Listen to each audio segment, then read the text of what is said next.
The Conjuring 3, The Devil Made Me Do It is directed by Michael Chavez and stars Vera Farmiga and Patrick Wilson. Anne Cheyenne Johnson stabs and murders his landlord, claiming to be under demonic possession, while Ed and Lorraine Warren investigate the case and try to prove his innocence. The Devil Made Me Do It case is one of the most famous paranormal investigation stories, and I was hoping that the Conjuring films would get to this point during the time that these movies were coming out, and when they did eventually get to this portion of the Ed and Lorraine story, I was pretty interested to see how they were going to tackle this.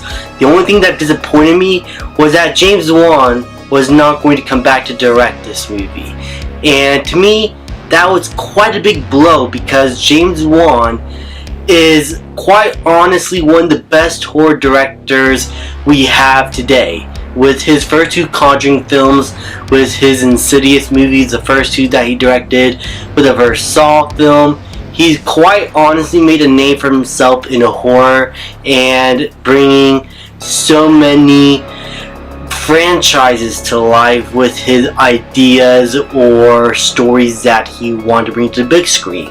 So when he was not going to direct, I was a bit disappointed, but I still went to the film hoping that was going to be good. And this film came around the time that COVID hit, or at least the year after COVID hit, and so theaters were still not open, and I had to watch this film at home. And I believe I did a review of it back when it first came out in my main channel, but I haven't seen it since. I wanted to rewatch it in preparation for the new one coming out. So, what I think of The Conjuring 3 a few years after it came out. I think it is still about as good as I thought it would be. I think I have some different opinions on certain things here and there, but overall, I still felt the overall same amount of enjoyment I had with it before, in that it is a decent horror film, but when you compare it to the first two Conjuring films, it's clear that this is no James Wan production. The horrors and scares, while decent and good and tension-filled enough, are not anything that is going to come close to what James Wan provided with his first two Conjuring films. He directed those horror sequences beautifully. Like, the pacing was perfect, the directing and camera work was perfect. He really captured the atmosphere of the paranormal in such visceral ways that really gets under your skin. With Michael Chavez here, it felt like it is like good horror. It felt like it was decently paced out and anything, but it's just not really anything we haven't seen before. And it is fun to watch, and the characters of Ed and Lorraine Warren are what gets you more invested with the story. But I felt like if James Wan directed this film, he would have added a lot more flair, a lot more style to the direction of this film. The overall cinematography and look and atmosphere is still pretty good. I love the grainy vintage look that it kind of has, and the color palette that it goes for.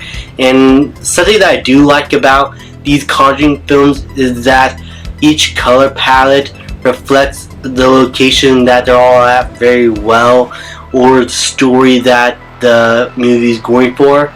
Here, it feels a lot more grungy, it's a lot more brown, dirty, and I love how that color palette is utilized throughout the rest of this film. And as I said before, the technical side of things, it is all done pretty well. Like the music, the jump scares can get a bit annoying. In fact, I think the jump scares worked a lot less here than they did with the James Wan films, but I think overall the technical side of the film is all good. Like the sound mixing, the atmosphere, the music and how it's utilized, I think it all worked pretty well. Again, it's just not as good as the first two. I'm sorry that I have to keep comparing it to the first two Conjuring films, but they really did set the standard, And none of the other Conjuring films in this universe, like even the spin-offs, ever came close to what James Wan provided for us. But as I said before, what made me still be invested in the story is Ed and Lorraine Warren's characters. Ed is someone who's now dealing with a lot of health problems, and Lorraine is someone who is trying to delve into this case more so than her husband because she wants to take care of him.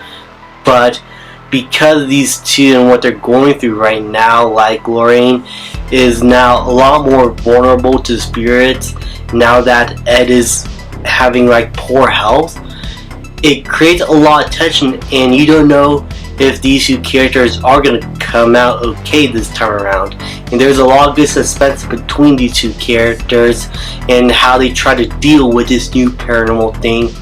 And again, it's all due to the great chemistry and love that these two characters have for one another. You believe in their love, you believe in their struggles, you believe in their performances. If anything, it is Vera Farmiga and Patrick Wilson's characters that really brought this movie together and gave it the heart that it needed for any sort of enjoyment. Because again, this is a serious story. This is a very famous case that they're going through.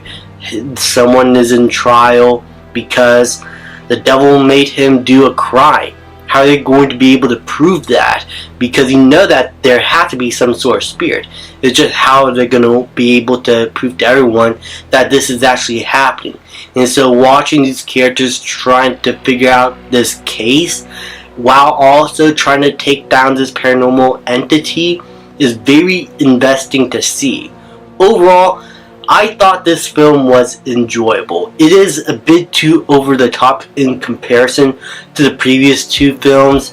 It is not as well put together in terms of its production as those first two films, as well as being as well directed. But overall, I still think the technical stuff of things like the sound design, the music, the editing, it all works sufficient enough. The horror is fun enough, but what kept this movie together for me was the Warrens, and because I was so invested in their story, I was able to enjoy this film at the end of the day. And so for that, I'm gonna give The Conjuring, The Devil Made Me Do It a B.